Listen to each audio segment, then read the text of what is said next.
সারা দেশে দিন ও রাতের তাপমাত্রা 1 থেকে 2 ডিগ্রি পর্যন্ত কমতে পারে বলে জানিয়েছে আবহাওয়া অধিদপ্তর।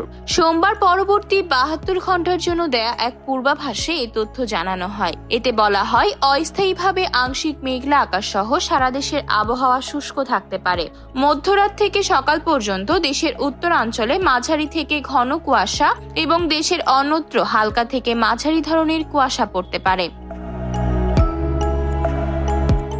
সারা দেশে রাত ও দিনের তাপমাত্রা 1 থেকে 2 ডিগ্রি সেলসিয়াস কমতে পারে।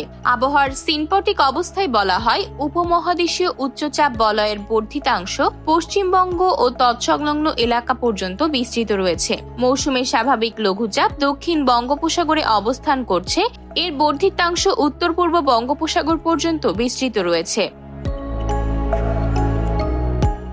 আগামীকাল বুধবার সকাল 9টা থেকে পরবর্তী 24 ঘন্টায় অস্থায়ীভাবে আংশিক মেঘলা আকাশ সহ সারা দেশের আবহাওয়া শুষ্ক থাকতে পারে। মধ্যরাত থেকে সকাল পর্যন্ত দেশের উত্তরাঞ্চলে মাঝারি থেকে ঘন কুয়াশা এবং দেশের অন্যত্র হালকা থেকে মাঝারি ধরনের কুয়াশা পড়তে পারে। সারা দেশে রাত ও দিনের তাপমাত্রা 1 থেকে 2 ডিগ্রি সেলসিয়াস কমতে পারে।